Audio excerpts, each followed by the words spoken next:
Good afternoon. My name is Dylan, and I'm coming to you live from the isolated, overly air-conditioned and actually kind of cold streaming closet here at Codename Entertainment in beautiful Victoria, BC, Canada. Before we begin, I would like to thank Dungeons & Dragons for hosting us on the official D&D Twitch. It is and will always be an honor to be here. And shout out as well to our moderator and co-producer, Sasha, as well as our executive producer, Erica, for helping us keep this going. So I have not one, but two guests today. So without further ado, here they are. I just realized that I think I can unmute you both, but you might actually need you to unmute yourselves. Done. Aha! There we go. We're technically competent, more or less. Assuming you can hear my voice. I can. So I'm assuming that means that the audience can too. So, you know. Awesome. Perfect. Yeah. It's as close to professional and everything working as streaming gets these days. So we're just kind of, always flying by the seat of your pants, always crossing your fingers that everything works. So welcome, Bill and Charlie, or Charlie and Bill, since Charlie is technically on top at the moment. So I guess the first things first. We always ask people about their D&D stories to kick off any show. So when we had Matt on a while back, we were asking him, when he first played D&D, what his first characters were like, and then we kind of dive into, tell us about, the character that you play the most, the one that, everybody has a beloved one that they just loved playing. And then, a little bit more about, which parts of yourself you're trying to express when playing those characters. But before we get to all of that, I just want to point out that I have one of these awesome things sitting here. Hey, yeah, it's our fourth one because we pick up all of them. And I got to say, these look like they take a lot of work to make. A lot of moving parts. Yeah. Charlie was the lead on that Eberron box, so he knows it intimately. Nicely done. Huge fan of Eberron myself. Does the project that is Beadle and Grimm, do you pick a different lead for each box, or how does that work? Yeah, we do. Everybody has now been the lead on one box. So I guess the cycle will come back again, but it's really difficult. There's so many moving parts and so many decisions to be made. We figured out very quickly that if we tried to do everything by democracy, that we'd just never get anywhere.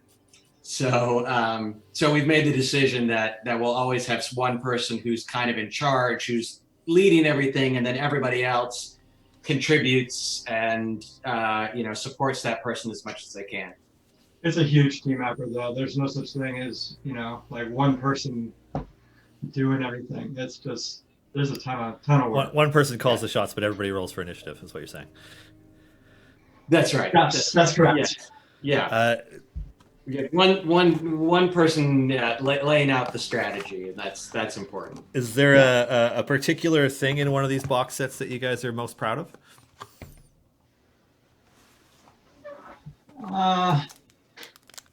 What do you think? My favorite thing is always the battle maps. I think those were kind of my favorite things in every box we do. But there's always something quirky or weird or fun about pretty much every box, whether it's a stuffed animal in Avernus.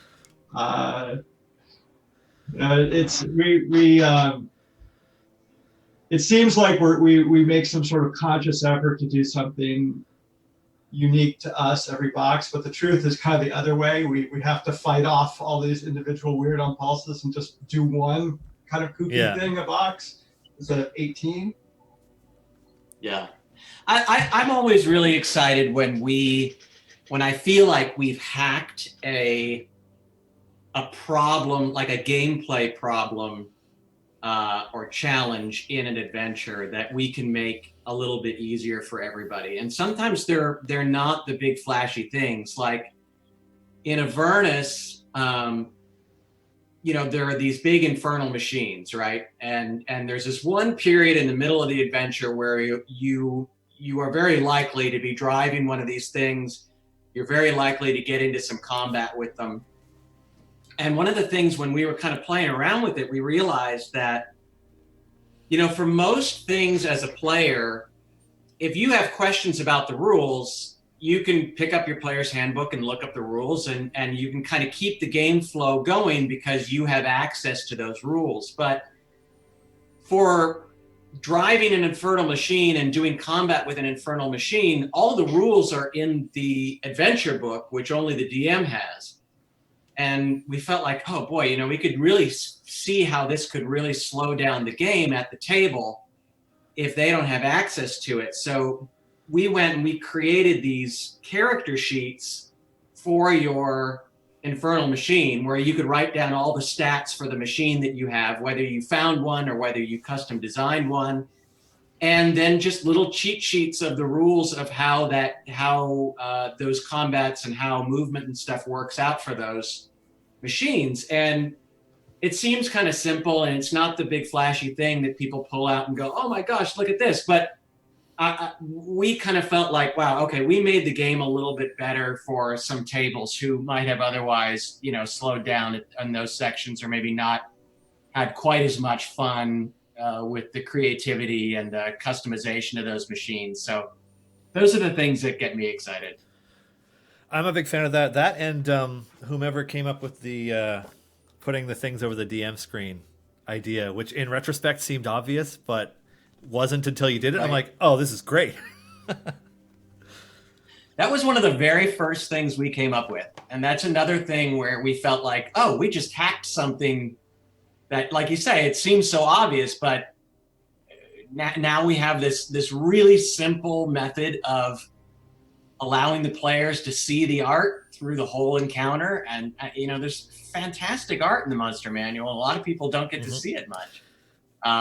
And having the heads-up display for the DM. And like I said, it was in the very first prototype that we made for Wizards and brought to them and showed them in a conference room 3 years ago when we were trying to convince them to let us do this. Yeah, it's one thing I think it's safe to say we will never do a box that doesn't have a set of those, because they're very cool and people really, really appreciate them. I do know that the stuffed Lulu the Holophant was particularly popular in this office and fought over. And we ended up ordering extra ones to make up for it. That's good. I have to say we couldn't find a justification for including a plushie in the Icewind Dale box, but we are going to have a little plushie announcement coming in a month or two. So we're going to try to satiate people's plushie fixation when it comes to Icewind Dale in a different way. So that's good. That's good. I'll come later. Is there anything that you can say about the Icewind Dale Rime of the Frostmaiden box set? Yeah, there's a few things we can talk about. Charlie, you want to talk about what Jack's working on right now? Yeah, so what we're working on there's a ton of different environments. There's literally 10 towns, as you'd expect, and there's a lot of different encounters that could take place and different way that DMs might want to play it, and it's just impossible for us to include maps for everything. So we kind of reached back into our Waterdeep toolbox, and we're working on basically generic street and terrain maps that the DM can rearrange and reuse from encounter to encounter. And I think that's going to be, again, it's not super flashy, but I think it's going to be one of the most useful things that we can provide in the box for the DM running that adventure. Yeah, Icewind Dale is a real, and I know that this is true with everything that has come out in 5e to a certain degree, but it's a real sandbox. Like, the players have a lot of freedom to make a lot of different choices. And so to have a set of, so it's a set of 4 maps that you can rearrange in different ways to create different cityscapes or different terrains. And I think it's a great tool for a DM to be able to work with things on the fly. If the characters go off and do something you weren't expecting, you've always got a nice set of terrain maps that you can throw down for whatever develops. even if you you weren't planning on it at the beginning of the night. And that's exactly the sort of thing they will do. It's true. Yeah, it's it seems like doesn't matter how much track you lay for your players to go down, they still just head off course. So For sure. John is our group is our usual DM, and I think we need to film him sometimes, because the expression he gets when we come up with a new idea of something to do, it's just Yeah, you can just see a little piece of him inside dying.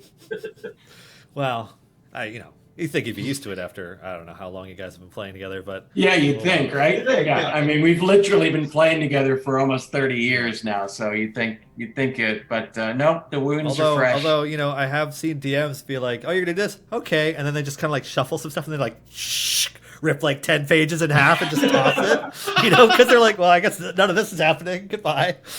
This is what I was up for the last hour and a half making for you guys, but I guess that's not going to work. That kind of stuff.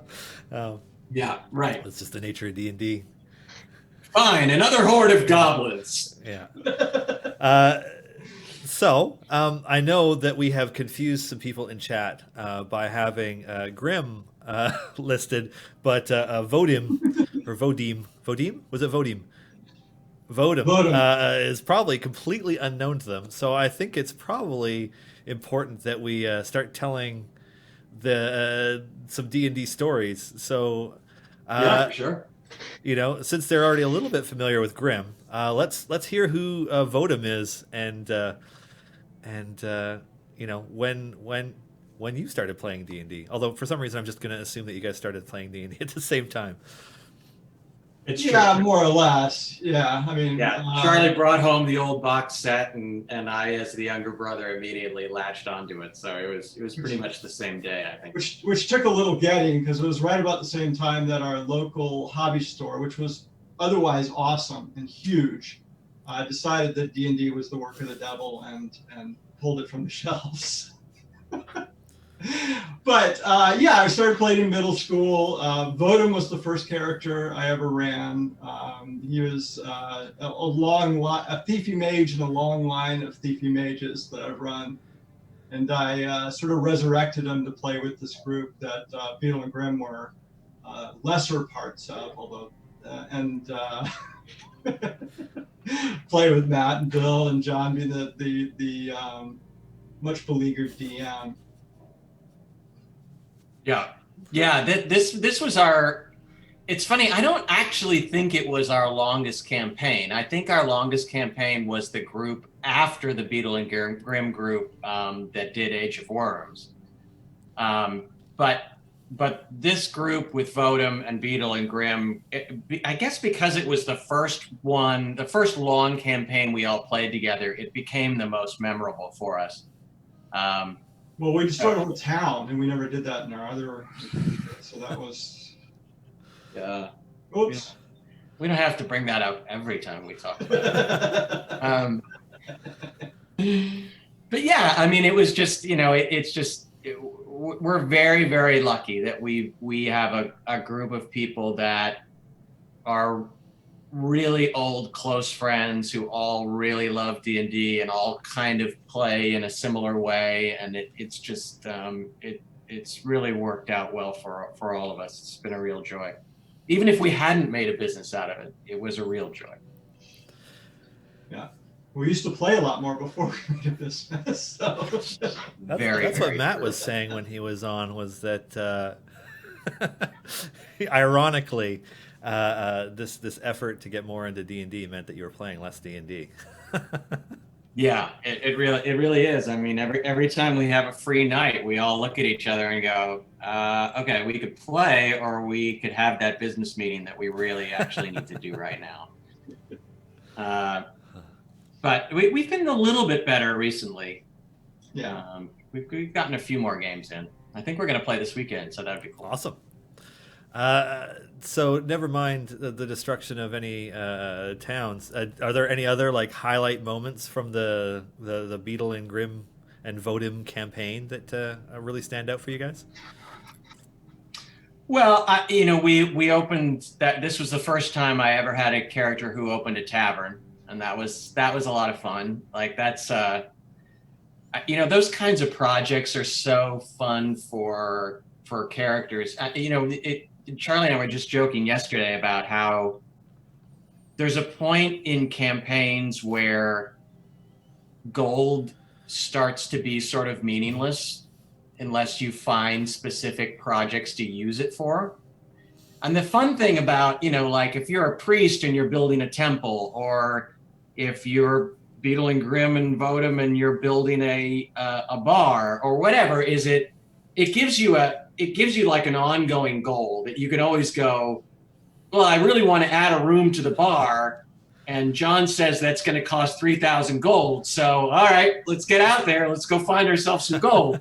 So it's fun to have a group project like that for a party, and I think that was one of the most popular things in the Waterdeep campaign.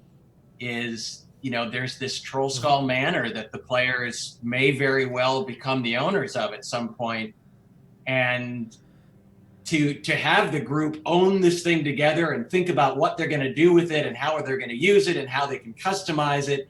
That's really fun. It's a fun part of the game.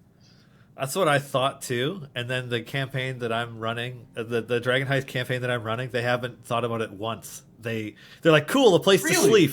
And then they never even sleep there. They sleep in other places. What? But all they do is wander around saying they'll do jobs for people and then not doing them and making them mad. It's as a DM, it's been a pretty super successful group. It's been a maddening campaign, a little bit. But I've managed to put enough things in there that like there's an end point that they're working their way towards, whether they like it or not. So it's it's been. I guess that's the trap of these real sort of sandboxy kind of adventures, that if they have the opportunity to go wherever they want, sometimes they'll just wander into a dead end, sit down, and wait for something to happen. Yeah, that's a good way of describing it. I feel like I just want to keep asking about what's going to be in Rime of the Frost Maiden, but that's also asking for trouble. So, because at some point you're like, well, I can't say that. So, yeah, well, there's a few other things we can answer. There's an amazing set of WizKids minis in that box, and cannot express our gratitude enough to WizKids for being such great partners, because they really let us get the pick of the litter in terms of their new set of figures that are custom made for Rime of the Frost Maiden. And there are some just amazingly cool figures in there, and they let us get, we have some rares in there. We have some huge creatures that you've never seen before. They're really, really fun. And so yeah, it's a great set. I am excited about that. I remember seeing during D&D Live this year, during the stream, when they showed off some of the stuff that's coming, and they showed off a big metal dragon furnace thing. Right. Right. I'm like, yeah. We don't have the giant. I looked at that. I'm like, is it really a mini when it's like an 8-pound thing that just, it's football sized, right? Right. That's right. Yeah, it's like the Infernal War Machine that was in the Avernus Files. It's like, is this really a mini anymore? Yeah. Speaking of Infernal War Machine, another one just appeared on stream. Oh, yeah. Oh, yeah. Look at that. Huh, what a trip. So yeah, we don't have the huge dragons, but we do have a set of 20, 21. I can't remember how many exactly, but it's a great set. So the box size is going to be more like Descent into Avernus, where it's actually quite a large shipping box that shows up, and you're unbinding it and opening it, and you're like, this is heavy. Yeah, it's going to be like that. There will be the box itself. There's going to be a whole map tube like Avernus that has a ton of great maps in it. We have some beautiful area maps and tactical maps. The big set of figures that obviously will have to live outside the box because there's no way it could fit in there. Yeah, I bet. we're working on another set of jewelry pieces with Han Cholo. Oh. They've been our partners since the beginning. They did the faction tokens that were in the Dragon Heist box, and they've done stuff for us ever since. So there's some really cool pieces for that. More coins? Um, Will there be that? more coins? There are not coins in Icewind Dale. We have another project that we're going to be announcing next week at the event that formerly known as Gen Con, now known as we sit at home and stream stuff out of our living rooms. I'm submitting expense reports. Yeah, but we have some big announcements next week, and one of those projects does involve a pretty cool set of coins that we can't wait to show people. Cool. So, how's that for me? No, I like it. I like it. Where can one tune in to find out more? Yeah, so we'll be on the Beadle and Grimm's Twitch channel for a few hours a day for all 4 days. If you look at our Twitter, we'll be posting our schedule there and on our website, so you can find out our schedule in the next few days, and then come join in and you can hear about our cool little announcements that we got going. That's exciting.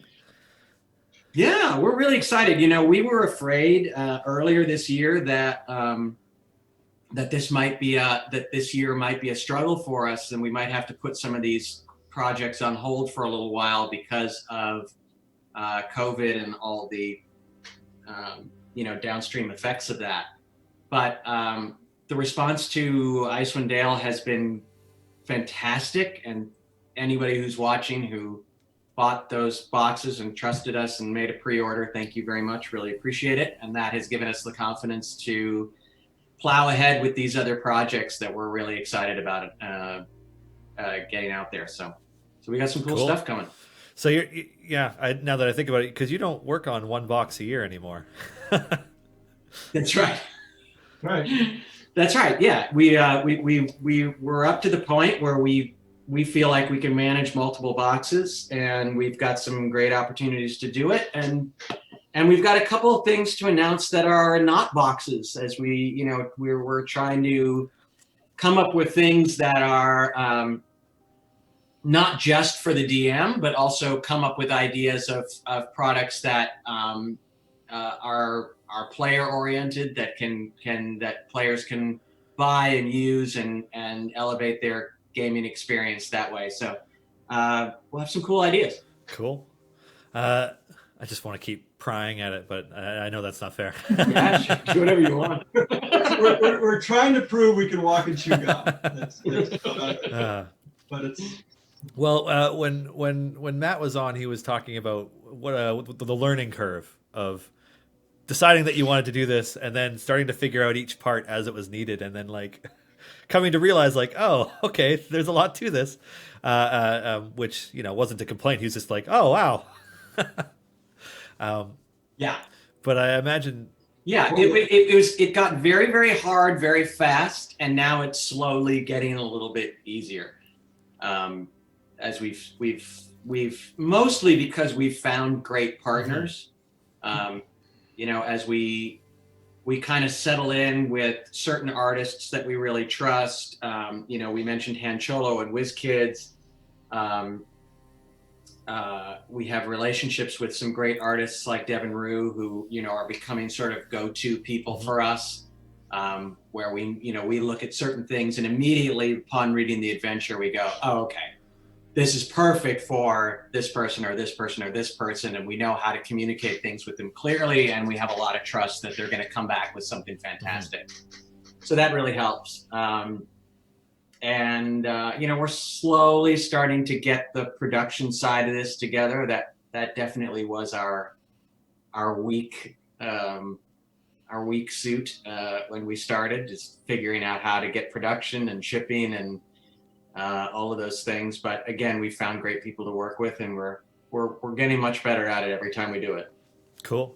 it's definitely one of those things where, next year we'll look back on this year and say, oh, we did these things kind of dumb. And then year after that, we'll look back and say, oh, 10 years from now, we'll say, God, we were really dumb 5 years ago. But it's part of the fun of it, I mean, you want to get involved in something that's going to keep challenging you and keep making you learn stuff. So we've definitely found that. Yeah. Cool. Do you have any partners that you're still hoping to work with for some of your box sets? Well, that's a good question. I mean, we have a long list of artists that we've found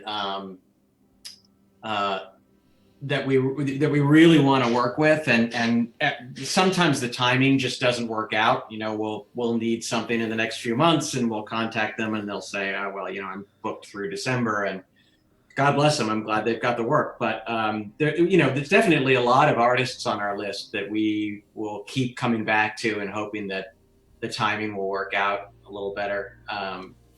So we'll keep after that. But we'd love to start working with some writers at some point. There's a lot of great people creating great content through DM's Guild and stuff that we'd love to become involved with people who are creating content and support those people in some way, to create things to build around the worlds that they're creating. That would be super fun to do at some point. We just don't quite have the bandwidth yet. As we always mention, we all have day jobs. There are no full-time employees of Beadle and Grimm's. This is a company that runs from 9 p.m. to 1 a.m. every night, and so we have to pick our battles right now. But hopefully, in the next year or two, we're going to start to transition into a full-time company, and that will open us up to a lot more possibilities. Cool. I got a question. Who is the support goblin? That guy. I don't know. It depends. Are they complaining or? Is it an amalgamation of people taking on that role, or is it like a? It's 99% really? Charlie. Yeah. Yeah. Every now and then one of us will jump in and help out, but he's taken on that enormous task and also is responsible for the sort of character and tone that whole thing has come to be, and it's one of our favorite things about this company, and that really is all Charlie. It's been a lot of fun. What was it like coming to the stream of many eyes and setting up a storefront in Waterdeep? Completely surreal. I think in some ways we went into it thinking that well, let me say, I don't think we had any idea what a production number that was going to be going in. We had Ren Fair in our head, and we walked into a movie set. That's a really good way of putting it, actually. It only added to how sort of nervous and weird we felt in the first place. But everybody was super nice and super supportive, and they did a great job putting the whole thing on. It was a ton of fun, but boy, walking in there the first time was like... Yeah, I mean, you have to realize that we literally signed our contract with WotC backstage an hour or two before Stream of Many Eyes went live. So there was so much wrapped up into that event for us as people and for us as a company and for us as friends to have achieved this thing and to be committing to it as we sat there in a dressing room realizing that, oh my God, this is actually happening. So it was an absolutely unforgettable weekend for us on a number of levels. But I think the other thing that we learned from that first stream, was how incredibly supportive the larger D&D creative community is. I mean, everybody there, everybody's approach is, well, how can we help you? How can we contribute? How can we get the word out for you? Is there anything we can do? Or even just, heck, I'll buy the first box. I have no idea what you guys are doing, and I'm pretty sure you don't either, but I'll buy it because I want to support you. And, some of our very first sales were like, the guys who did that wonderful Arts and Arcana book, they were some of the first people to buy boxes from us. And they were just like, I want to support this. I want to see where you go with it. We want this to be in the world, and we'll trust you. And, that was really comforting for us to know that there were going to be these, Satine Phoenix kind of people out there in the world who really honestly just want to support anybody who wants to do something creative in this space. I remember when everything was getting set up, because I think we first showed up on the Wednesday that year. And so we got to go into the Waterdeep set when things weren't even painted and like signs weren't hung up, and just kind of looking around. It's like, all right, I think I see where this is going. And then the next day it's like, oh, okay, there's the yawning portal. And like, by the time it goes live, like I felt like there were people still painting, and then when they came in with the cameras, they just ran away, totally. just trying to get it to work, flicking on light switches and adjusting things really quickly. Didn't we share a wall? We with were you next guys? door. Yeah. We had like a sort of loungy spot that looked like a gentleman's club lounge or something. Yeah. You guys had a very cool booth. It was very I remember cozy. being a little intimidated by it. Like, I wanted to go and hang out because you guys had all the cool people lounging on your chairs. Yeah. But we didn't know most of them were going to be there, though. Every time we left and came back, somebody had done like a photo shoot in it. And so they released a lot of the photos afterwards. I'm like, oh, everybody took photos at our booth. That's weird. Yeah. But you had the comfy chairs, man. And we had these hanging tapestry banner things that I was really happy with. I have one of them here, coincidentally, but oh, cool. Stole them on the way out because that place just got taken apart on that last day. Like, as soon as they were done, people were breaking things off and running out the door. It was unreal. People stealing clothes. This one, yeah. Oh yeah. That's very nice. Yeah. Yep. Big fan of these. They turned out so nicely, but we haven't figured out where to use them for anything yet because they're enormous and really they're like 7 feet long. Oh jeez. I missed the con circuit, that's for sure. Boy, it was just painful not being able to do the D&D live. That everybody refers to that D&D live event as D&D summer camp now, and I think that's exactly how it feels for everybody. It's just like this really fun hangout kind of event. And that just killed us to not be able to do it this year. Yeah. And it was, and like, I think they were hoping to do something just different this time because it seems like they want to do something different every year if they can. I was just curious. I'm like, are they gonna do it a little bit closer to Seattle if they're trying to do one on Icewind Dale? Is what I was thinking early in this year, and then I'm like, or they're just happy to do it virtually, just like everybody else, just making it work.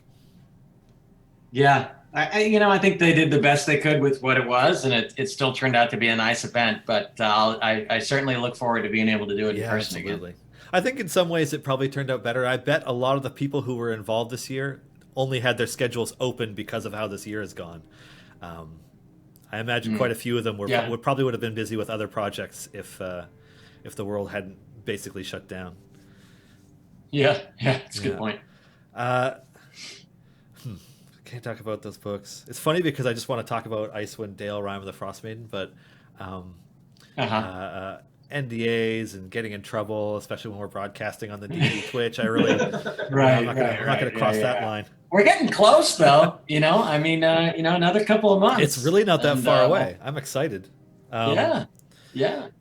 So I guess now that everybody is isolated, you guys are probably doing your main campaign virtually. Yep. Are you using Roll20 or any of the other online platforms for it, or just Theater of the Mind? How do you guys roll? We've played around with a bunch of different ways to do it, we keep just trying to try different things and see what works. It doesn't seem to matter to us that much. You know, we're such old friends and we all know each other so well and have played together so long that there's a lot of shorthand with us. We, you know, we all know each other really well. So we could play basically anywhere. We could probably play on the phone and be fine if we really wanted to, but That's good though. It's nice to be in that kind of that familiar. Yeah. We have started, or at least I think the others used it a lot more than I did. But I've started, now that we're playing online, I've started really actively using D&D Beyond, which I didn't do before. You know, when I'm sitting at a table, I've never really wanted to have an iPad sitting there next to me, and I've been fine with paper sheets. But now that you're on the computer anyway, you know, having D&D Beyond open and having your character open and it's a really, really great system, and it makes things a lot easier to keep track of. So I've really been enjoying that. Do you try the? They recently added a feature where you can click a button and it'll roll the dice for you. Do you do that, or do you stick to rolling dice? I've tried it. It's really well done for what it is, and you know, certainly if I wasn't at a table, I would do it. But I'm a dice collector myself, so I like that moment before a game starts where I break out 5 or 6 D20s and I give them all a couple of test rolls, and whoever rolls under a 5, you know, those ones get excluded, and you kind of weed out the bad actors every time. It's a fun little game to play. Yeah, I don't think I could get properly angry at a digital dice. You know, that's the other thing, right? Yeah. I want to be able to blame my failures on something physical, and physically exile them. You know, take them to the spot on the table, the kind of shame. And they learn from that. I feel they do. Yeah. They won't do that again. It's true, and you know, and when you get a moment where you roll a crit and you're going to divine smite and all that stuff, and you know that this is going to be a whole bunch of dice. It feels nice to pick up a handful and like go over to your tray or whatever, your table, and like spend a minute counting it up while everybody waits to see what the number is. You know? Absolutely, especially as a spellcaster. I mean, if you're going to drop a fireball, I want to roll a handful of dice. That's the whole point of those things. Yeah. Well, as a DM too, that moment where you pick up dice and shake them near the mic, and everybody at the table shrinks back in horror. Is you can do that with Dungeons with Old Dice. Not yet, anyway. They'll probably have that. That'll be the next release where you can start shaking sound. Oh, that's funny. Especially like, I don't know about you, but when I'm DMing, there are times when I'll be like, a player asks me something and I'll just take a dice and roll it. No, I'm not even looking at it, just roll it. So that they hear the sound of the dice rolling. I'll be like, okay. just to mess with people. Because, you know, that's what you do in D&D. You mess with people. Yeah. Oh, yeah. Especially when they do something really ill-advised. Like, I wander off into the dark hallway. You just sit back there behind the thing going, really? Interesting. Okay. But do the mind games even work if you've been playing together for 30 years? Nah, not really. Not really. But some of them would. Like if John gave us treasure, like magic treasure at some point, that would be like you should try that just to see how we'd react, right? Yeah, because we would all treat it as like a trap, basically. John is not he's not known for giving out a lot of treasure. Let's put it that way. So it's a little inside at some point you're gonna slay a dragon and find its hoard and be like, all right, we're gonna bury the hoard and just ignore it. Trust Fair it. enough. I think now would be a good time to tell the story of Grimm. Who is Grimm and where did Grimm come from? So the adventure that this campaign was it took place in Greyhawk. So, being of our advanced age, we all actually started, when we were teenagers, we were playing in Greyhawk, and we had that, old Greyhawk folio. So when John started DMing us, he went back and pulled out that old folio from our teenage years, and he ran this adventure in that world of Greyhawk. And so we were up in the frozen north, and Grimm was a barbarian who lived out in the frozen wastelands, and his barbarian tribe as a child, was wiped out by frost giants. So he grew up with this deep-seated hatred of frost giants, and had kind of dedicated his life to someday getting vengeance against the frost giants in the area, and making sure that they would never, hurt another group of humans again. So that was kind of his life goal. And he was an interesting build. I'm not even sure if he was technically a legal build in, this was 3 and 3.5. So the majority of our gameplay history as a group was actually in 3 and 3.5.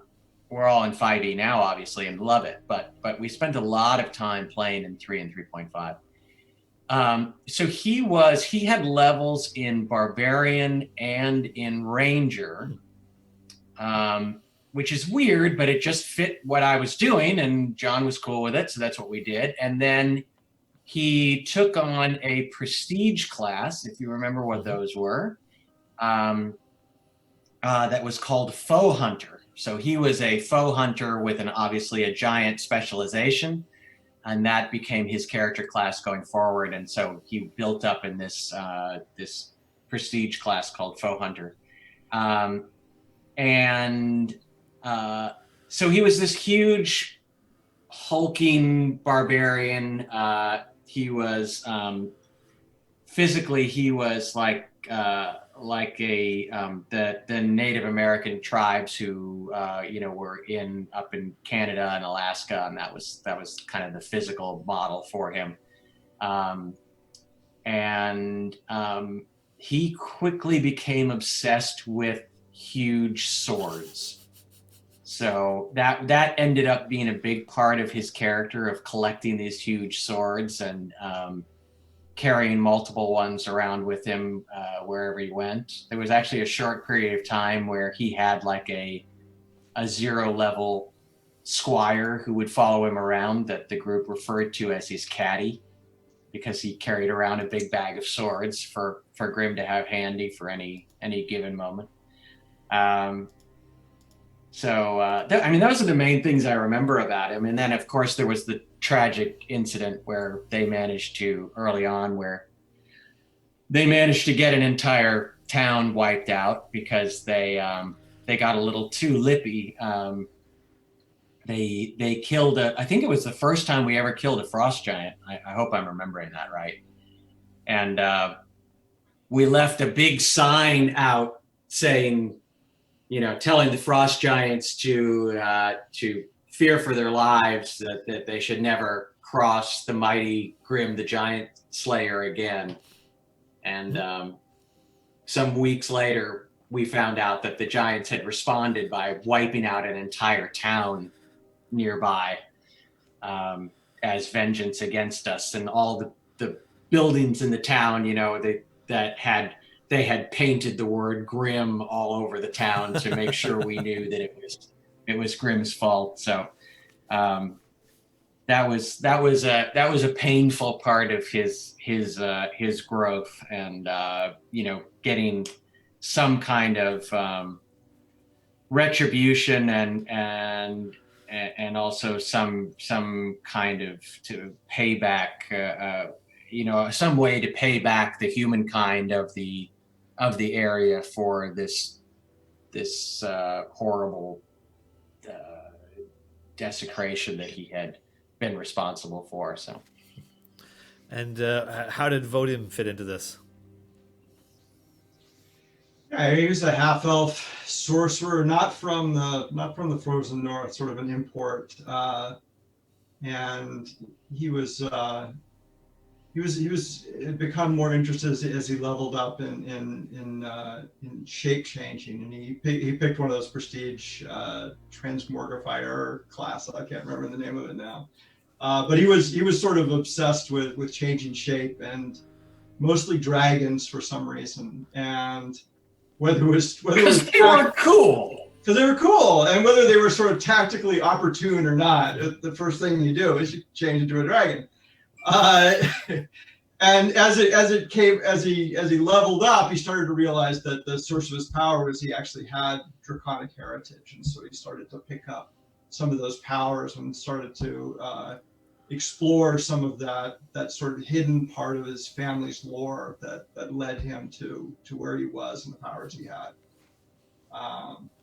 He was also famous for sniper shots. Vodum was just an expert at robbing Grimm of the kill. So Grimm would do 150 hit points of damage to a frost giant, and this titanic struggle, and then I would make sure to get a magic missile in just at the last moment to fell him and save Grimm the trouble of the dispatch.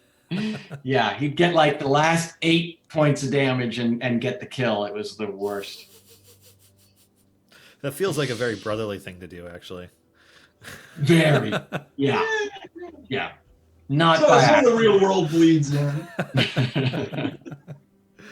Oh, that's so funny. Yeah. But it was a really fun group, and that was a fun campaign to run, and kind of like that's what set the stage for all the gameplay we've done since then, and set the stage for creating this company. And that's why, naming it after that campaign just felt really natural, because this is where it all kind of came from. So why Beadle and Grimm and not Vodum and Grimm, or I forget what Paul said his character's name was. About that. Why indeed? I'm pretty sure it's because Matt and I are louder than anybody else. Possible. Yeah, I honestly don't remember. I think we tried out a bunch of different combinations, and those are the ones that just looked coolest on paper, I think. I honestly don't remember. It speaks and reads well. It's not a knock against the name or anything. I was just curious. Right. I could just picture the six of you rolling for it or something, Right. Yeah, I honestly don't know how Matt and I came out on top in that battle. So I'm sure it's just because we were louder. Well, it was a Pandemonium warehouse, as it was announced when it first started. That's right. That's right. Yeah. Yep. We still use the long version of the name every now and then.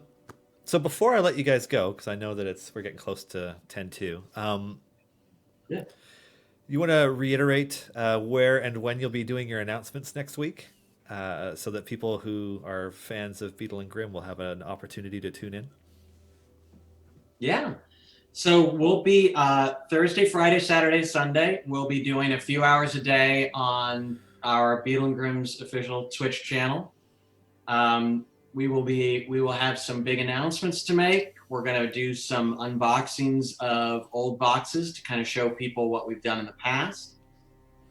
We are doing the second installment of our world famous drunken mailbag event on Friday night, where the group gets heavily intoxicated and then answers letters and emails from our fans, which is a heck of a lot of fun. We've got some great guests lined up. We're going to bring in some people that we've worked with before, and just some of our best friends out in the D&D community to come on and chat with us. And we'll put the schedule up in the next few days on our Twitter feed, and Matt will put it out on his. And we'll put it out on the website as well, so you can go to beadleandgrims.com and we'll have the schedule up there as well. So Really, really appreciate people coming and chatting with us, and really hope to see everybody there. It's a lot of fun. Yeah. It's not as fun as running the booth, but No, that's the thing. It's like we so miss being able to go out there and be in the booth and talk to people. So please come visit us. Please keep us company and let us feel like we're connecting with people at least a little bit. Mm-hmm. Yeah, the lack of that con where you get to reconnect with people, because you get used to a lot of there are groups of people that you see all the time as long as you're going to cons, and that you will never see in any other context. And that's right. Yeah, definitely feel like you're missing out. Yeah, and it gives us a chance to say thank you to some of our really loyal customers who come up and they've bought 4 boxes in a row, and we love having that opportunity to just shake people's hand and say thank you for trusting us, and give people little hints about what we're doing next, and ask them what they'd like to see us do, and all of that's a great experience. So we're trying to capture as much of that as we can in this little streaming environment, and so it'd be great if people could come visit. Cool. All right, well, I won't take any more of your Thursday afternoon. Bill and Charlie, thank you so much for joining us today, and have a great weekend, and a really fun time next week doing virtual Gen Con. Thank you. Thanks for having us, Dylan. No problem. Really appreciate it. I will catch you at the next D&D Live that is an in-person event. Your lips to God's ears, my friend. Cheers, gentlemen. All right. Thanks, See you later. Bye. Okay, so shout out to Bill and Charlie for joining me today. For those wondering why there was latency, I will explain it in my tech nerdy way. I knew it was going to happen when I was first setting it up, because a long time ago in a pre-COVID galaxy far, far away, XSplit used to have a really well-built Zoom integration widget that you could use, but it doesn't anymore. And so when it worked well before, what you could do was you could, with the widget, pick which Zoom caller's camera you could just bring into XSplit. That widget no longer exists. And the screen capture for Zoom was, as we were setting up the stream, only allowing me to select a gallery mode where I could see everybody, or nothing. So as a workaround, what I did was I full screened the Zoom gallery mode, locking it into the individual galleries, and I told XSplit to screen capture just the sections of the screen for Charlie and Bill, which meant that they were talking in real time on my other monitor, and there was a latency as XSplit redrew that in XSplit in their little boxes on the screen, I guess to my right over there, and putting the sound out of sync, because as the Zoom call goes, the sound is in real time, but the video has a delay. So that's why it did that. As for the reason why I have a delay, that's just a tweaking color values and other stuff to make me pretty is causing that. But yeah, that's why OBS is greater than XSplit. Well, XSplit is what I have and what is set up. But it certainly makes me wonder, like, what can I do to fix this? I don't know that I can really do anything to fix it. Well, I can think of one thing, but it's just as likely to break the video delay as it is to fix it. So, there were a handful of questions that I didn't answer during the call just because they weren't related to Matt and Bill and Charlie. I saw that Garwar said, going to go out on a limb and say the hidden chest code or codes are for Shandy and Xander. That is incorrect. There are not. any hidden codes for Shandy or Xander during this stream. Yeah, it was a safe assumption to make for sure. Yeah. Soteriatics. It's impossible to get a quick look at your formation. Well, you should be able to see it now. I am currently doing a difficult descent for Strahd. And this is my weird rando formation, which is to say, like, among the only champions that I had access to for this, since many of the other ones are, like, just locked out entirely. Which is a little disappointing, because I kind of wanted to use more of the Descent into Avernus skins. But, yeah. It's pretty fun. Let's see. What do we got next? Would it be possible to change the familiars and save to be a random available familiar instead of a specific one? The primary and secondary teams really mess up all my formation saves for the familiars. And a change in one would require me to go... Oh, that is an interesting bit of feedback, Alpha Crawl. And then 2, we should be able to craft the 6 basic Modron pieces for the components. Will there ever be Modron pipes that route several non-connected flows? I'm going to hold off on answering Modron-related questions because, 1, I am not enough of an expert on it, but 2, while we are doing our soft launch testing and numerous fixes, things are changing in the lead up to next week's official launch. So what I do know is that there will be a dev blog for launch next week. That is currently being worked on and is likely to evolve a number of times between now and then, and so that's kind of why I'm skipping around that. It's also why we don't have Modron chests available for purchase yet, because we want the feature to be more complete and accessible to more players before those go live. So, yeah. I'm going to, however, Alpha Crawl, I am going to make a note here for the devs currently working on Modron-related stuff, just so that they see it. Who do I want to give that to? See, Garwar asked about the drop rates in Modron chests. I don't know that the percentage chances are all set. Yeah, I want to wait until everything is live before we dive into that part. Yeah. Let's see. Is there a better idea when the WebGL version of Modron automation becomes available? So, Raven's Voice. What I can say about that is that Jacob has been very, very, very busy porting code, because there's a lot of lines of code to go over. And making sure that everything works. So we anticipate that all platforms other than Nintendo Switch will have Modron automation and multi-party mode by mid next week. Switch will take longer. Nintendo's review process is longer.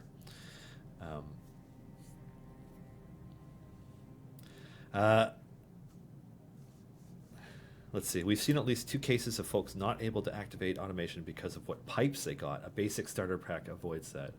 That is a good point, Dave the Aztec. Yeah, I'm going to pass the feedback along. Just going to make sure that I copy what you've said, because that is a very good point. We certainly want people who, when they start something, to be able to actually play it and use it. So, well,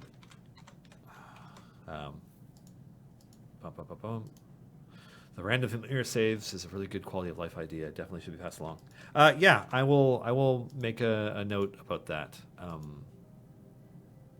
I'll make 2 notes about it since it was mentioned twice.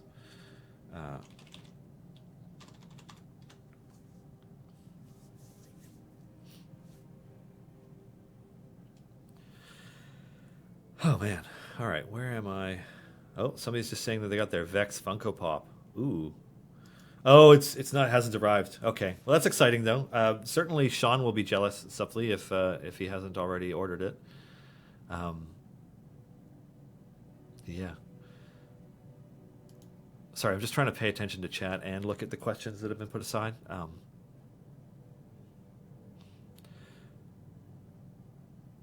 Oh, Sean says, wow, I heard they all sold out. Oh, so Sean must be sad. So yeah, Funko drama is best drama. Oh, Lord. Yeah, so I guess one thing I could talk about that nobody has heard about yet is, well, nobody has heard much about. I know that during Mars Guiding Hand yesterday, Storyteller Mars was able to preview something that will be coming next week as part of our Summer Spectacular event. Similar to the Spring Extravaganza a few months ago, we have another seasonal event coming out mid next week, along with Modron automation, multi-party mode, and some other stuff. So I suppose it's my turn to tease something. So here is my teaser. Yep, there it is. Siren Night Warden. An unwarped, uncorrupted Warforged that will be unlockable through the patron shop for Mert. So that is how Siren Night Warden will be coming. And as you could probably guess, based on this, our patron shops will be having another refresh to add some additional skins. As well, you can also make a safe assumption based on yesterday's stream with Mars that we will have new gem familiars, plural, available starting next week as part of the summer spectacular. And on that note, of our two shows on tomorrow, we have Griddle Champions in the morning and Garwar's Guide to Everything in Idle Champions in the afternoon. Both shows will have exclusive previews related to the Summer Spectacular, so you will be able to get some more information about things that are coming. As well, we are doing something new with Griddle Champions in the morning. We will not be focusing on champion portraits. We will reveal the golden epic tied to this coming weekend's weekend buff. But during no, it'll still be pancakes, Michael USA. But the art will be something else. The art will be art you have not yet seen in game. And I will let Sean and Lee spoil that as part of Griddle Champions, also known as Griddle Spoilers, tomorrow morning. Yeah, it's going to be fun. Wow, spoiler, Dylan. Hey, Sean. That's not a spoiler in the sense that like it's as much of a spoiler as, oh my God, there was a big reveal last night. Like it's about that level. So I feel like we're okay. But yes, there are going to be some fun previews through Griddle Champions tomorrow, as well as more previews of what's coming in the Summer Spectacular through the shows tomorrow, but also through just through our social media. We'll be releasing it. Yeah, we have a number of skins, a number of familiars, and some other fun stuff coming next week. And I'm excited to finally be able to share some of that stuff. Yeah. Engine 89, that event is additional / parallel to the Agaron's Day. No, Agaron's Day will be starting a week after. So next week will be the Summer Spectacular, and then it'll be wrapping up about the time that Agaron's Day starts. What I can say about the Summer Spectacular is you will very likely want to log in every day to get the rewards that come as part of the participating in the event and the drops. Question about patron shops. Will it be possible to hide already purchased items? I don't know if that's a feature that's on our radar to add, but I'll pass it along to the team. Certainly I could see why you might want it to happen, or it could reorganize it or something. So, yeah. The Timo bot insane. Will the old gem familiars be removed when the new ones come in? So should I buy them now? We are not planning to remove any of the gem familiars. The additional gem purchasable familiars are additional purchasable gem familiars. At least that's what I was last told. If that has changed, please, Erica, correct me. But last I read, we are not planning to remove any of the familiars you can purchase for gems. Save for familiars or save for a second core? Oh, that's a tough question, Dave the Aztec. That's definitely one that you're going to have to consider. Ultimately, you're going to want to pick what offers more value to you. Yeah. Can I demo the one and only Binwin Crowy Easter egg? I can't. I cannot access Binwin during this variant, so I am unable to show off that interaction. However, if you happen to have wrong button. If you happen to have a Crowy, end with joke, Crowy the Crow familiar, and you place him on Binwin to level Binwin, something happens when you click on him a few times. Yeah. A pancake familiar or riot. That is interesting. I don't know if there are any sentient pancakes in the Forgotten Realms we should be worrying about. I could say that there will be a familiar made of pancake at some point, but not necessarily in game. Yeah. Will DLC packs rotate out soon and new DLC packs rotate in? What I can say about that, Thunder, is that we are planning for things to move along at a pretty similar pace to last year. Yeah, expect more news about the details around that relatively soon. Yes, pancake familiar. I mean, you guys need to set your expectations for a pancake familiar accordingly. You know, we have a show where we draw things with pancakes. All things are pancakes there. You know. Is there any plan to make sifting through gem perks more manageable? Right now, clicking through each champion's information is tedious. I don't know that there are plans like specifically about that, Mask Stabbit, but I can pass the feedback along. Who does that go to? That would go to this person. Dun, dun, dun, dun, dun. Can I give an indication of how many gems the new familiars cost? The only thing I can say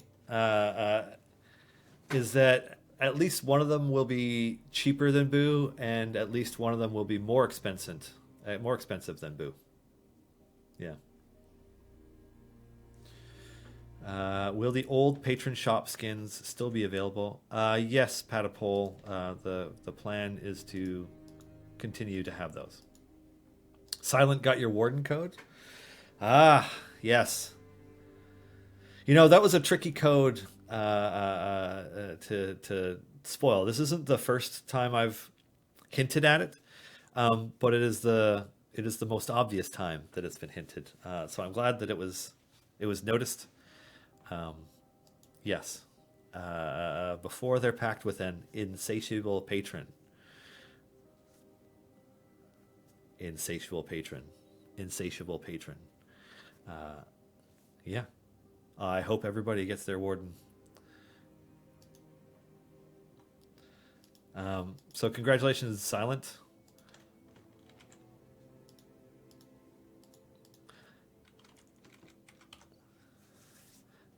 Is it really a hint if you flat out spell it out?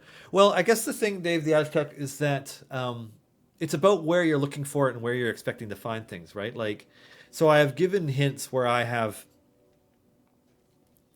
you know, there was one that was a little bit more, that was when I mentioned that it was about whom they serve.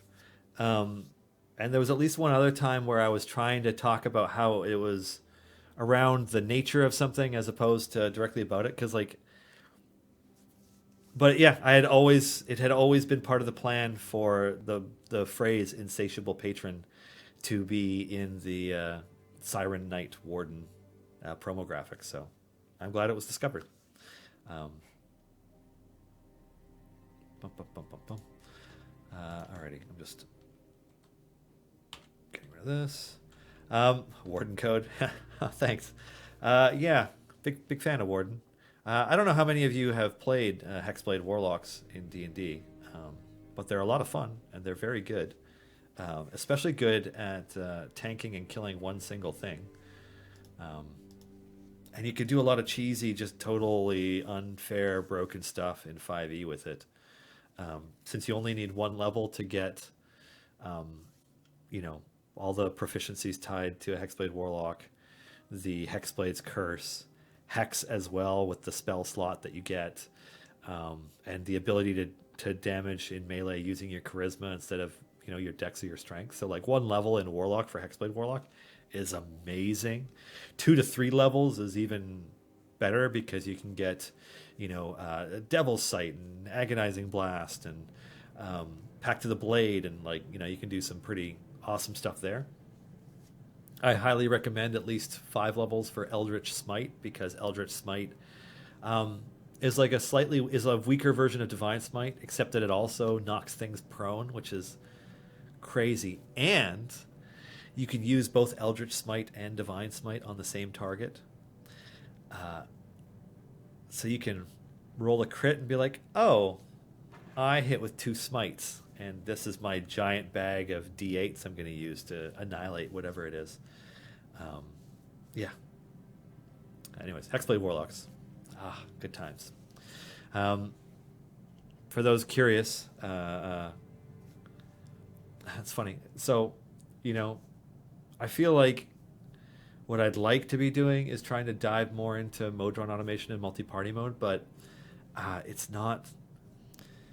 It's still being worked on, and so to me that feels a bit premature. So what I can say is that as part of our Summer Spectacular event launching next Wednesday, we are planning a full day of streaming. We'll be starting at 9 a.m. Pacific and wrapping up at about 6 p.m. Pacific. We will be doing an episode of Mars Guiding Hand earlier in the day than usual. We will be doing a special episode of Gar Wars Guide to Everything.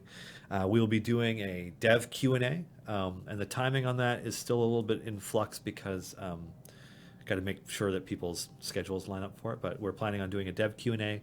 We're planning on doing a spoiler stream next Wednesday, talking about things beyond the Summer Spectacular. We are planning on doing a special episode of Griddle Champions, where we pancake our way into the beginning of the Summer Spectacular. As well, we are planning on making the debut of the Evergreen Champions show that I was talking about with Margaret last week, or 2 weeks ago. God, time flies. That was 2 weeks ago. Last week I talked to Luke Gygax. A couple weeks ago. So the first episode of Evergreen Champions will be on Wednesday next week.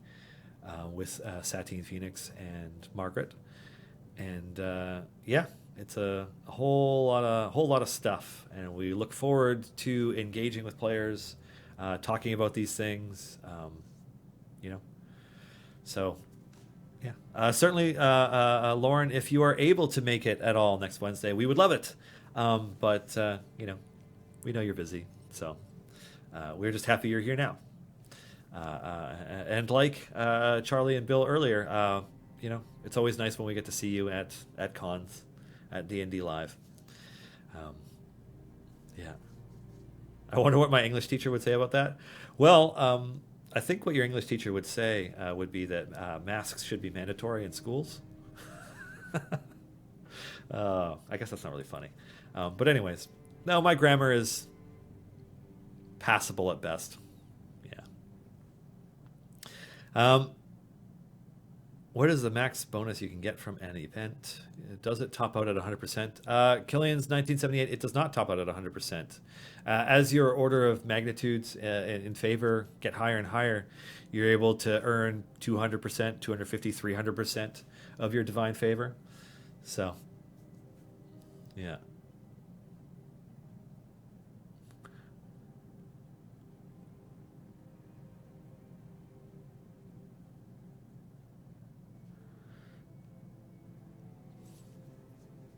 Let's see. So there will be second, third, or whatever cores for money. Will there be new familiars for money? We do have one new familiar coming next week for money. Not going to spoil it yet. It's cute. Have you redeemed the hidden combinations yourself? I have, Thunder. As part of building the hidden combinations list and testing it, I redeemed them all. So, yeah. Funnily enough, one of them had a typo in it, and I made that code twice. I am not going to tell you which one, but one of them exists 2 times with a typo in it. And, like, yeah. I think, and before people start trying to brute force their way to find it and looking at what obvious typos would be, I'm pretty sure I had Peter disable it, so I don't think it exists. Yeah.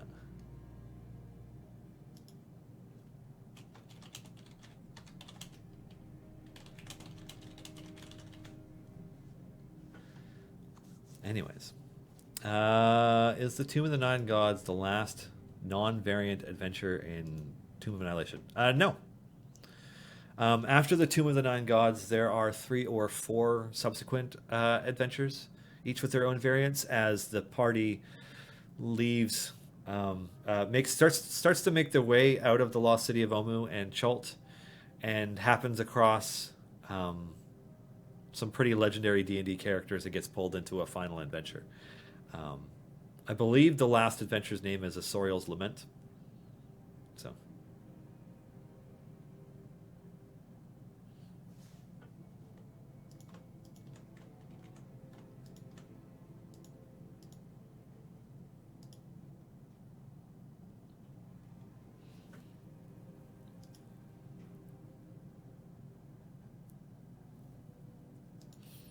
Bum, bum, bum, bum, bum, bum.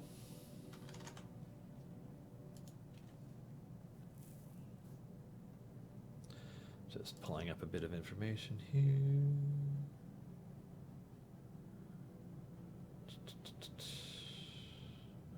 Where is? I'm just trying to think of. Sorry, so we had Sean do the Q&A this week, and then Margaret did it last week, and then I'm here now, and sometimes I just want to make sure that we're all on sync on some information before I start talking about something. Because, yeah.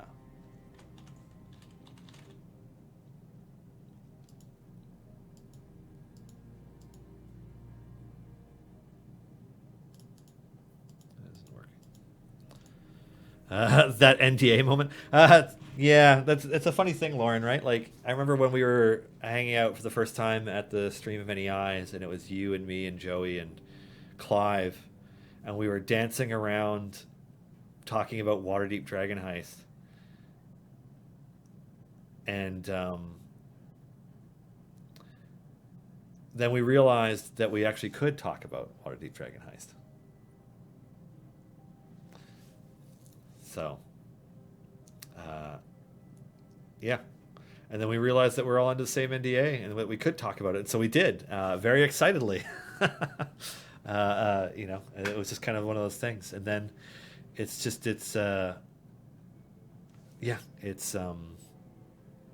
I have been corrected by the team here. All 3 of the new familiars will be more expensive than Boo. I don't know if the prices are finalized, but I guess Boo is a starting point. Although I guess that makes sense, as we're, what would be the point of releasing one cheaper if you already have enough for that? Yeah. Well, you got to have something to grind towards EU6082, because with multi-party mode, the number of gems that a player can earn in a day is significantly higher than it was before that. Just wondering, if you spoil something that you're not supposed to, who troubles you? Well, there's a few different tiers of trouble that you could get into. Certainly things related to the ward's NDAs could get me into a lot of trouble.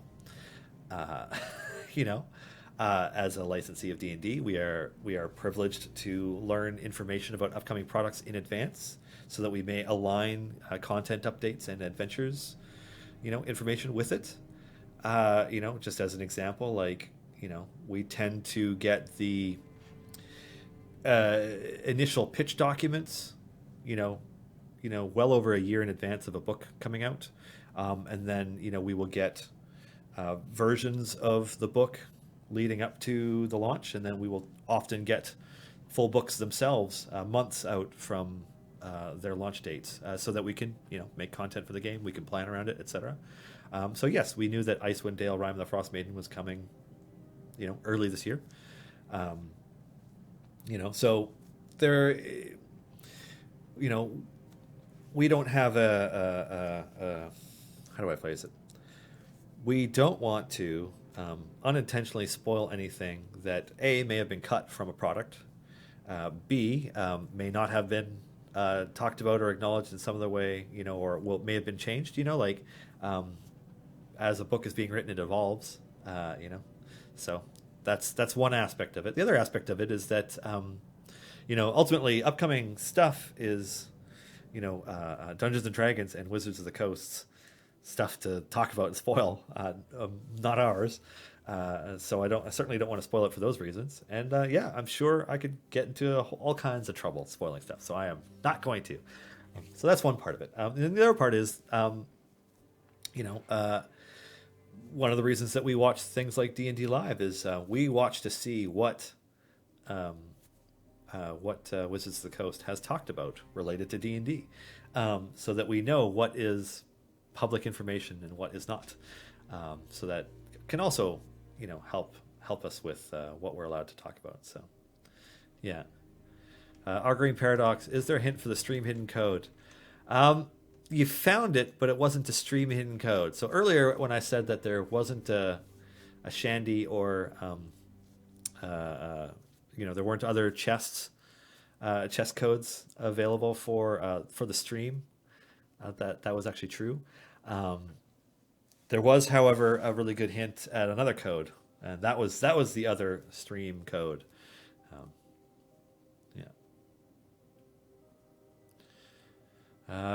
Is there a list of which non-event champions are unlockable through adventuring? There's a handful. You can get a Zaka Stormfang and Dragonbait through the Tomb of Annihilation campaign. You can get Dritz to Erden through the Grand Tour of the Sword Toast campaign, and you can get Hitch through signing up for the newsletter. And then soon you will be able to get Ulcoria Stone Marrow through the Waterdeep Dragon Heist campaign. That will most likely be coming in August.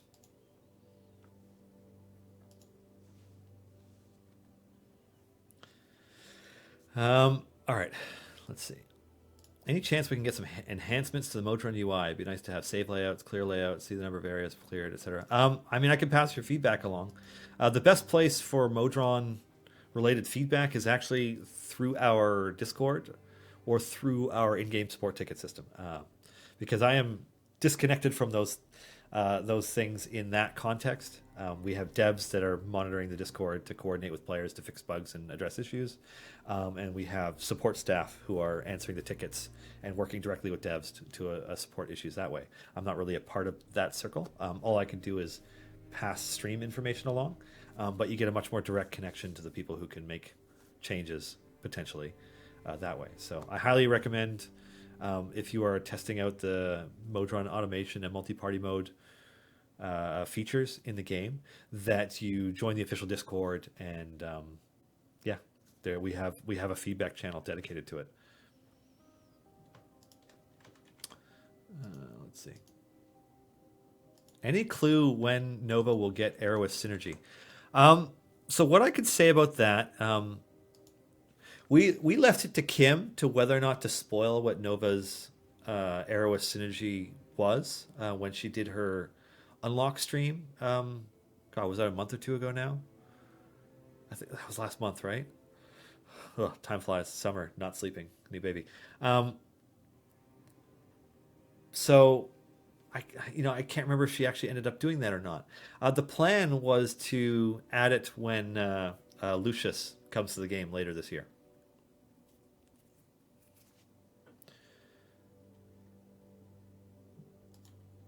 Need advice. Got stuck with Grimm's 1K rest task. I cannot get it moving. Thank you.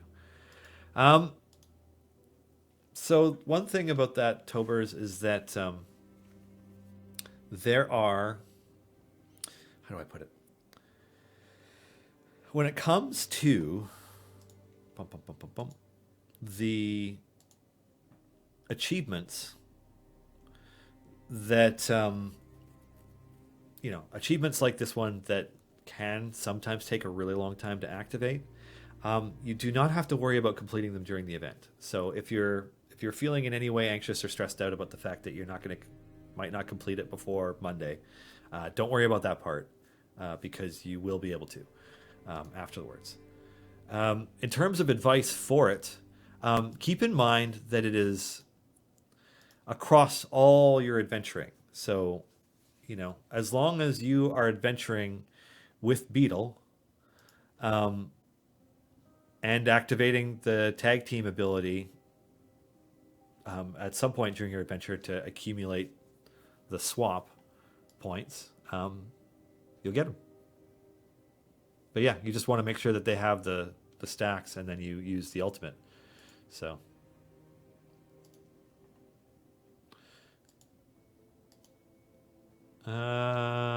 is it allowed to address any issues related to cultural inclusion? Going to approach. So yeah, I see a few folks are talking about D&D's announcement that they are going to be looking at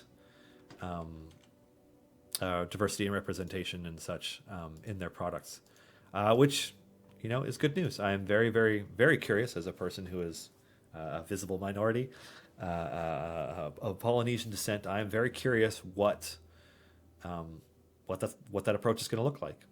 Yeah, and I will wait and see. I can't comment on any of it because I have no visibility or insight into what's going on at D&D related to the topic.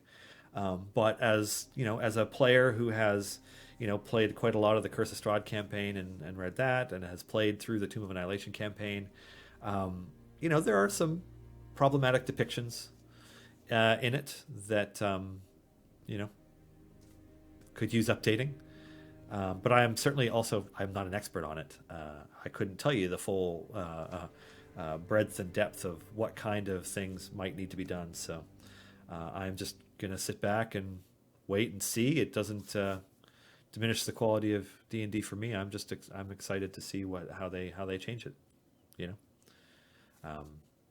I'm very curious to see what action they end up ultimately taking. So you have to use the ultimate to gain a stack, or are you gaining a stack without activating it? I could have sworn that you needed to actually activate it in order to do it. Yeah, you use the ultimate once the stacks are over 1,000. I see Garwar's answering that in chat. There you go.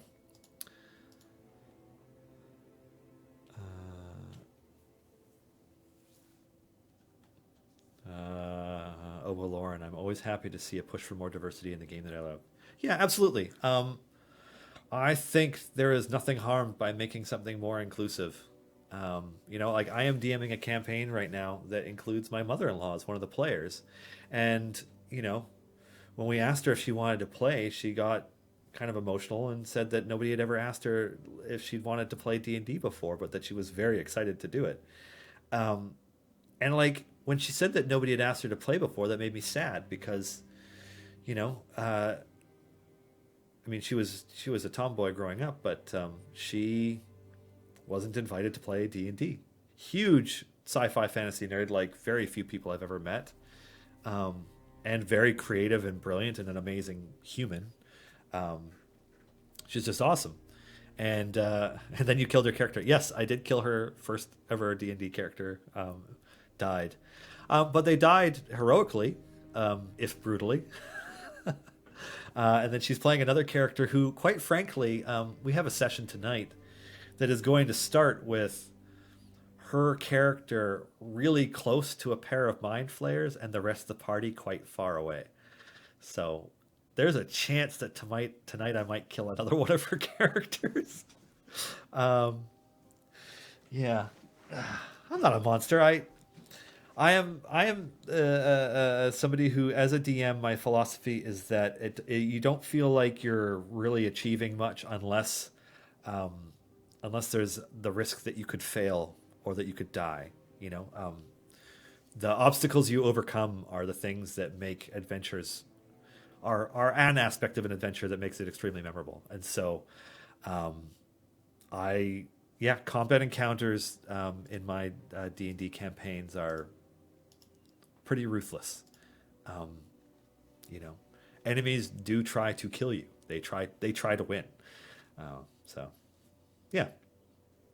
So I'm crossing my fingers for her that she rolls well. I mean, certainly she has a very powerful character who could easily get out of this situation. So um, we'll see what happens. We'll see what the dice say. You know, one player would have been lost last session, a couple sessions ago, if they didn't get to retcon a dice roll, and it was a communication error on my part. I thought that one of the player characters had intended to attack one monster when they had actually intended to attack another one, and they were confused, and so I let them re-roll, because with that change, it meant that one character lived. And so they all lived through that encounter. Good for them. Let's see. For B&G, don't the swap points reset when they switch or when the adventure resets? Yeah, so what you want to do is you want to wait until you get 1,000 stacks and then you swap them.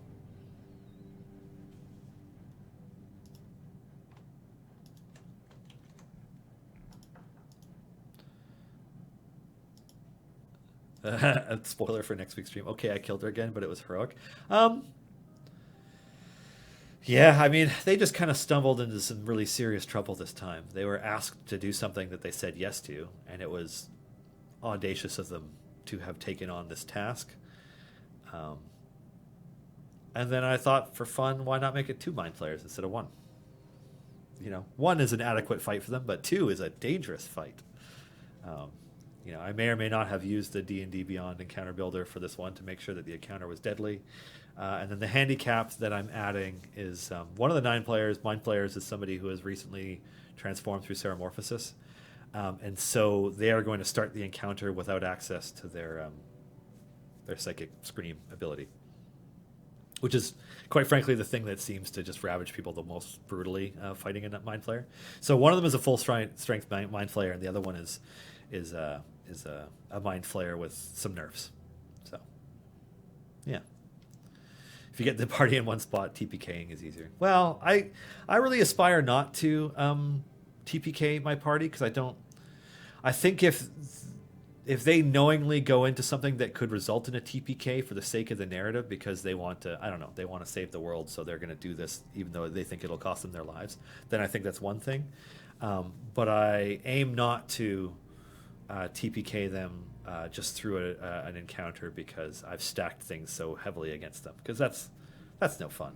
And I think that you know, in reading the room and in wanting things to be fun for people, you know, making sure that you provide room in what you've created to have some element of randomness that can possibly benefit or be detrimental.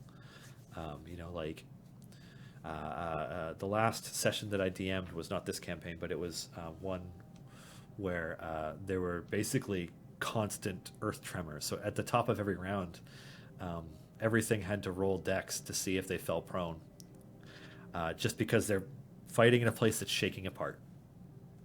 You know, and it's just kind of, there's lots of stuff like that you can do. It's just, yeah, it's what makes D&D fun.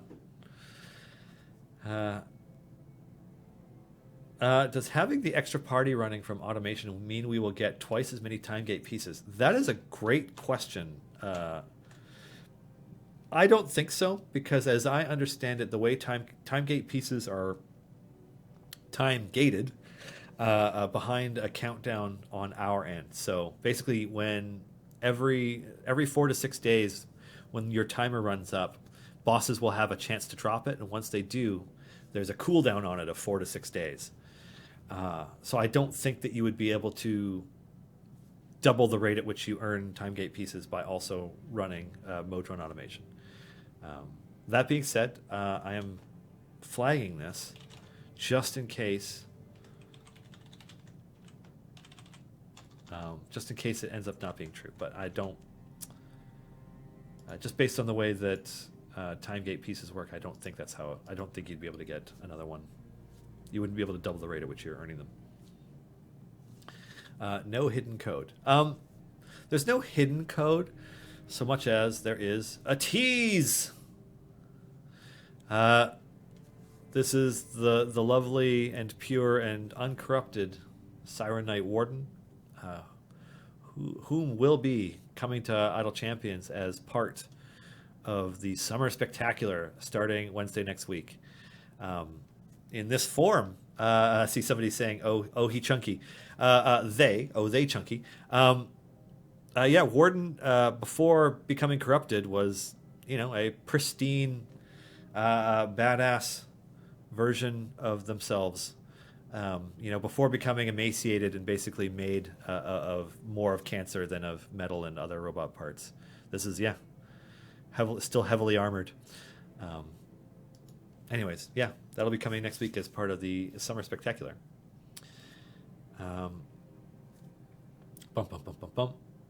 Will the Warden skin require a base champion to buy, and will it be gated behind influence? Does the skin change its alignment? No, we don't. So we don't currently have it set so that any of the in-game skins change character stats or alignments or anything like that. I mean, certainly it's an idea for something that could be done, but no, we don't do that. Warden is still evil. How do they get the book on the belt with a knife hand? Oh, easy. They only have one knife hand. One hand is a hand. Yeah. Will the Warden skin require a base champion to purchase, and will it be gated behind influence? That's a good question. I have not looked into how that is set up for the Summer Spectacular. All I know is that Warden is being added to the patron shop for Mert the Moneylender.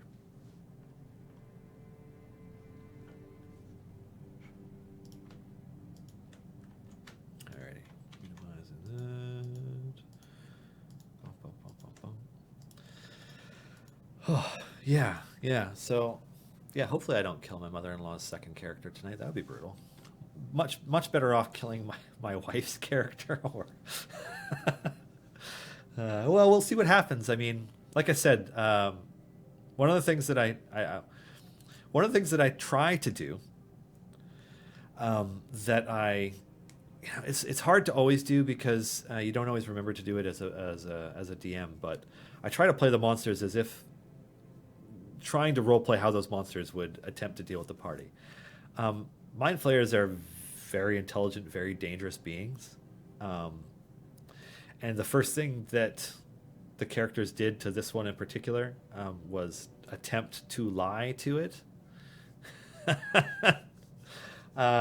which it was easily able to discern was not the truth, because mind flayers are, intelligent and dangerous alien beings. So the one that they're dealing with is the main one is a mind flayer arcanist. It's got an intelligence of 19 and a wisdom of 17, which is pretty darn good. But it's also telepathic, which I play as it can't like deep read your mind through your entire history without actively doing something that you notice. But in terms of like when somebody's like actively lying to it and they're like, "I'm doing this thing so my friends can kill it," is what they're thinking. It can tell. It's telepathic. Come on, its passive perception is high. Anyways, so hopefully nobody has their brain extracted tonight. But what I'm not gonna do is I'm not gonna fake my dice roll if that's what happens. If that's what happens, somebody's brain's getting eaten. So that should be interesting. Yes, very, very interesting. Also, arcanists, Mind Flayer arcanists have a whole bunch of abilities, hey? All those spells, yeah. I forgot you had a back issue? Yeah, my back is Yeah, a little over 11 years ago, I broke it in a couple places. It's so certainly my back could be better than it is right now, but it could be worse. You know, it could always be worse. So I have a question for you. Of the most recent adventures and variants, what are highlights for you? Like, did you guys like our demon grinder? Like, what'd you think of Lucille? I'm curious. Please tell me. How will you survive the coach? Our coach is actually pretty darn good. Yeah, it's firm in the right places, so my back doesn't hurt too much if I lie down on it. Baldur's Gate 3. Oh, Baldur's Gate 3. I have to say, the opening cinematic for Baldur's Gate 3 is one of those things that, like, to have the money to put together massive cinematic sequences like that, you know, of the super cool, and also like to have something that is as quintessentially and obviously Dungeons and Dragons as that cinematic, you know, the relationship between the Githyanki and the Mind Flayers, and it's, you know, taking its ship through different places and stealing people and, you know, putting the worm in people's faces and just everything about it. I was very, very happy with. I watched a little bit of the gameplay reveal stream for Baldur's Gate 3, and it was exciting. I'm just gonna wait for it to come out, and I'll get it. I know that they were talking about early access in August. We'll see. I don't know. I might pick it up then. It really depends. It depends on what my time is like, how much free time I have for gaming around then. Because one of the things about having a child is that your free time goes from like huge chunks to like sporadic little small chunks scattered throughout the week. And deep RPGs are especially difficult to jump into and out of when you don't have long stretches of time that you can dive into them, I find. It's one of the reasons why I ended up not playing through Divinity Original Sin 2 was because of that. I didn't have long stretches of time I could sit down and play it because my gaming time is sporadic. And then and then when you do end up doing things like where you stay up too late, etc. It's good when you can pause and save anytime. Yeah, I like that too, Harko. I also like games where you still get something out of any amount of time investment that you put into it. So, you know, like I like that, for example, with Idle Champions, you can, you know, still make progress when the game is off, which is amazing. You know, or when you're playing other games, which I may or may not do. You know, but certainly I like being able to log on to something and just chip away at some tasks for an indeterminate amount of time, as much or as little time as I have, and then, you know, moving on. God, my hair is getting long again already. Oh, COVID. Need a new haircut, which will probably take me a month to schedule. Demon Grinder was my favorite recent edition. Design in Avernus is terrific. Oh, thank you, Damned. Yeah, the artists have been very happy to finally get to work on Descent into Avernus stuff so much, and yeah, certainly they're just totally. Cyberpunk 2077 will be 200 plus. Yeah, I feel like Cyberpunk 2077 is going to be one of those things where a whole bunch of people at work book vacation time. Yeah. I love the Demon Grinder until about level 400, then not so much. Yeah, armored enemies are always they get tough. Yeah, but I love the way it looks, and we have even more fun infernal machinery to talk about and things to spoil and, you know, crazy cool stuffs. Yeah, good times. Exciting times. I can't believe it's Q2 already. Time flies.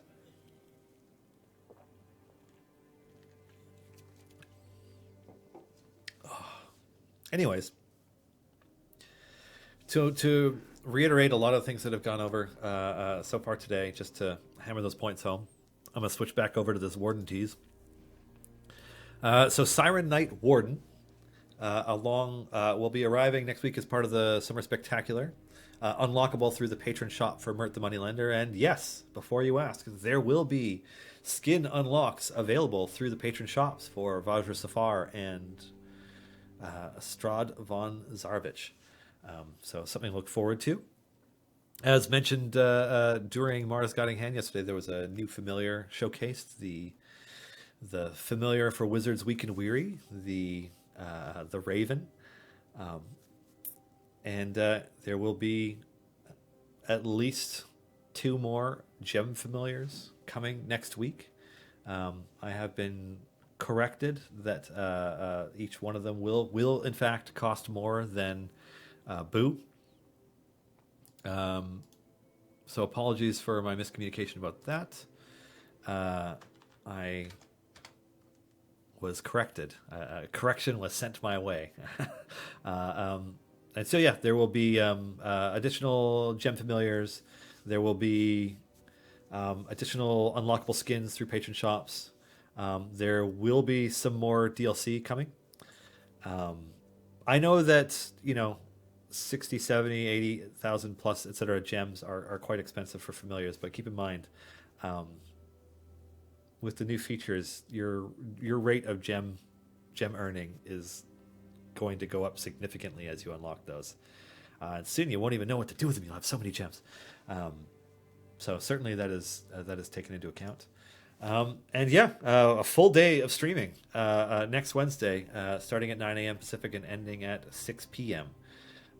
With a lot of really cool stuff and new things to talk about and things in the future to spoil. And yeah, we're very, very excited about it.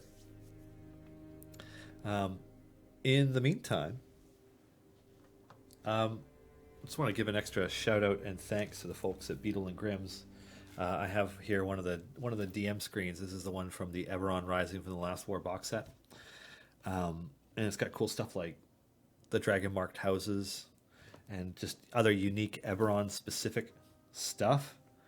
How much some things cost, and this is one of the things I actually especially like common things that are asked by players but aren't necessarily in every book. Yeah, very, very cool. And very much looking forward to what is certain to arrive with Icewind Dale, Rime of the Frost Maiden in a few months. Although I imagine the Beadle and Grimm Platinum box of that will arrive a few months after that, and who knows what kind of shipping delays there will be with COVID. But we just take it a day at a time. In the meantime, I hope everybody is well. I know that we've been living in a more anxious, more isolated state for, months now. It's weird to think. I was on paternity leave for 4 weeks, and then I came back to work for 2 weeks exactly. 2 work weeks, 10 business days, and then everything shut down, working remote, borders closed, weeks of lockdown, and then, over the subsequent months, the gradual reopening of, society here in Canada, and then, many other things happening as well on top of all those things. And so it's been a lot. A lot of people like to say that 2020 has been a really, really intense decade, which, is not inaccurate, but it's been a lot to deal with. So I hope you are keeping safe and healthy, that, you're practicing social distancing, that you're, personal hygiene, hand washing, wearing masks, all that stuff, because we can beat this if we put the work in together. I have my mask right here on the desk, but I'm in a room by myself that I'm going to sterilize after this is over, because that's the world that we live in. So anyways, I hope you are all taking care, and thanks for joining us. Thanks for joining our community. Did you see the new Critical Role masks? No, there's Critical Role masks. I'm sure that'll be like the other masks I've tried to order online, and as soon as I hit the button, they're gone. Yeah, see, there we go. Garwar, they sold out. Yeah, of course they did. Anyways, yeah. I hope you're taking whatever time and care you need to stay healthy, both physically and mentally. Um, it's there's been a lot going on. I did get a second mask that was from the Stormcrow Tavern, which is a really cool gamer tavern that I don't even know if it'll still exist in Vancouver and Toronto, but there were 3 of them before the COVID outbreak. And so I got a mask from them that is based on World of Warcraft legendary items. So it's got like mask of whatever and then like stats on it and stuff. But it's like just the shape of my face. It fits my wife really well, but didn't really fit me. So it's hers now. That's how things work. Anywho, congratulations, Sinden 1976 on your prize. I often hear questions about pity timer for feats. Is that something that is worked on or planned, or can I open my golden chest? It is not something that is being worked on or has been officially planned. It's a bit of feedback we've received a number of times. I will pass it along again. But I have nothing to confirm on that topic. Why do you have Caddy up front? Well, she would be better if she was further behind, but for this formation to work, she just needs to be hit by buffs so that Artemis and Trary can steal them. So it's not hugely important. If I was playing with a Zorbu DPS formation, then I would have Caddy Bree at the very back, and I would have Zorbu in front, and I probably wouldn't be using Artemis and Trary at all. This is just a formation to complete a difficult descent for Strahd, so that I should have enough damage to get through it. I think it's like area 400 or 450 or something that I get to. Yeah, 450. Yeah, E118. What does Artemis hit for? He hits pretty hard, so yeah, I think this will be able to do it.